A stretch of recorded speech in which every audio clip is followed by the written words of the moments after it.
So tell us a little bit about Cross Culture Ventures and what it is you guys focus on. Yeah, so Cross Culture is a 3-year-old venture capital firm with culture at the heart of everything we do. So what that means for us is we study consumer behavior through culture, global culture, and in particular subcultures like Black and Latinx communities in the U.S., which tend to be the drivers of global culture in general. And we do this to try to figure out where consumers are going to spend their capital in the future, and then bet on companies that are building solutions that are poised to ride those trend waves. Was that Lane a deliberate decision? When you design, or like when the company was being birthed, did you say, "Hey, we want to do this"? And if so, why? Yeah, we came around to it. It's kind of a roundabout way. Before I started Cross Culture, I was at Intel Capital, and I helped orchestrate and launch their diversity fund. So I want to see more diversity in tech and venture and all that stuff. But I didn't want to do it in a way where we're labeling entrepreneurs and CEOs as diversity founders, right? Or putting some tag on their back that makes them different than any other founder. So I wanted to dig a little bit deeper and try to understand, well, what makes diversity so important? What is it about diversity that creates hyper growth for companies? What is it about diversity that makes teams more high performing than other teams? And it came down to culture. And so we started to study that more. From culture, you get kind of behavioral norms, and you get habits, and you get all these activities. So culture is a word that gets thrown around a lot. So how does Marlon Nichols define the term culture? It's that thing that you can't see, you can't feel, but it just moves you in ways that you don't understand. Beautifully stated. Thank you for that. Yeah, you can clap. Everybody applaud. So you recently there's a phrase I love that you've been using, is culture as currency. Right, and I think when you think about venture capital and startups and so on and so forth, it doesn't readily associate. So I would love for you to kind of like pontificate upon what culture as currency means. Yeah. So, a lot of the companies that we invest in, and we have 24 companies in our portfolio today over the last 3 years. But most of them are market creators, as opposed to just following in on what everyone else is doing. And so when I think about diverse cultures and our communities, like we spend 30% more of our income on technology and consumer products. We're early adopters of technology, but no one's building technology for our communities and the challenges that are within our communities. So when we talk about culture as currency, it's kind of a call to look within our communities and find those challenges that have yet to be solved, and build companies that can solve those. And what will end up happening is you'll build $1 billion or capitalize on $1 billion opportunity. And we have examples of that. So for instance, our very first investment out of fund was a company called Maven, which is a mobile distribution platform for hairstylists in communities of color. And you use the product? I do not use the product. Me neither. I probably should use the product, right? Yeah, they started out with hair extensions and weaves. Oh, right? Perfect. Yeah, that's why I probably should use it. But the challenge that they were trying to address is that in most of these hair salons, they're almost break even to just a little bit above break even businesses. So they can't afford to carry inventory risk. Right, because you buy more of a product than you need, you might not be able to pay your bills that month, and you could go out of business. So Maven figured out a way to take on that inventory risk for them, and then also allow the hairstylist to get a piece of the cut when that hair is sold, and they do it in a really convenient way through mobile.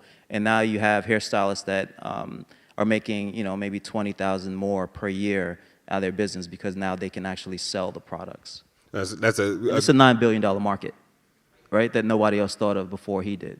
That's crazy. Well, you tie that concept of that sort of something that's a little bit more original, and we talked before about like almost like the copycat syndrome. Like we're going to make the Latin version of Uber, or we're going to make the black version of Airbnb. Like what's, how do you identify the difference between those two opportunities as even as let's say I'm starting out as a founder and I'm starting to develop ideas, like where do you look to as an investor, and how do you advise people on not being a copycat and finding that originality? Like, is it truly different, right? So, the Lyft for black people is not really different than Lyft, right? And or your cousin giving you a ride to the airport? Yeah, it's not very different, right? So it's like, solve something new that hasn't been tackled yet, or do it in a very different way. So I was telling you, I just came back from Nairobi.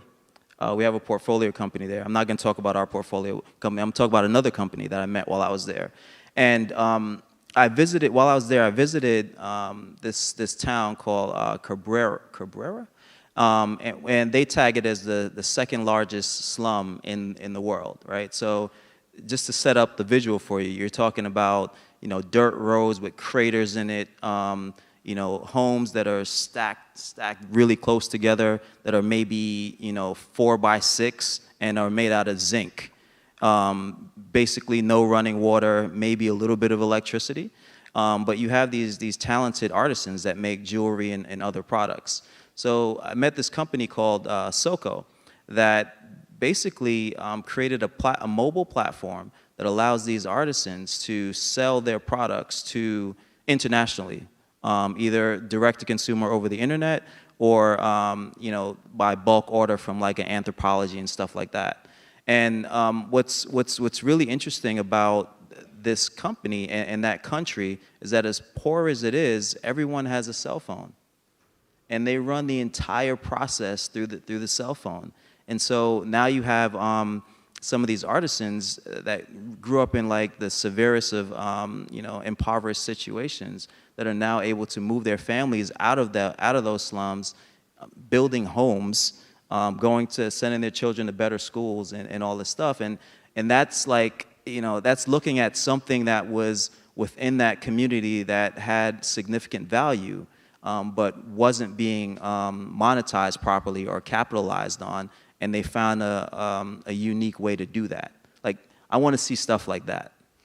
That's a great example. Have you seen anything similar in the U.S., right? I think we can sometimes look at a developing country as those folks over there, but there's a similar model that can be adapted here. And have you seen that, especially like in a city like LA?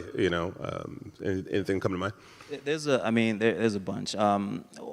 One easy one. Well, we already talked about Maven, but another easy one for us is a company called Wunderschool, which is the Airbnb of early childhood care, right? So you hear Airbnb, but it's not a copycat in the sense that it's not where Airbnb allowed people to turn their homes into hotel rooms.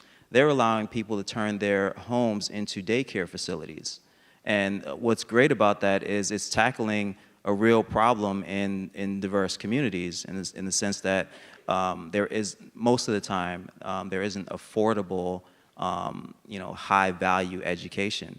And so now through this platform, they're able to administer a consistent curriculum across the board, irrespective of where you live, and make it at a price point that's affordable based on where you live. I grew up in Michigan, right? In Detroit. Anybody from Detroit? You know? All right, there you go. And I used to caddy at a country club, and some of the richest people I met, did nuts and bolts businesses. They would have, I make fabric for interior cars, and, billionaire. Where I think coastally in LA, we celebrate the sensationalized entertainment, bigger, shiny objects. But that proximity-based, what is the culture that's closest to me? How do you advise people to look at those things that are close versus the shinier objects that everybody else is talking about? I just boil it down to how can you create real value, right? I like the big opportunities too, but so how do you create real value, and how do you spend your time working on something that you're uniquely qualified and capable of working on? Because that that is a real advantage. I'll give you an example of a company that did this poorly. Y'all probably heard of the company called Bodega. Did y'all see that in the tech blogs and all that stuff? So they were creating basically vending machines that they were going to use to replace. I grew up in New York, so I don't know if everyone knows what a bodega is, but it's like a corner store where in the community where you get your eggs, your milk, everything you need. It's also kind of a hangout spot. But the thing with how they approached it is they were going to use these vending machines to eradicate or get rid of bodegas, which are a staple in the community.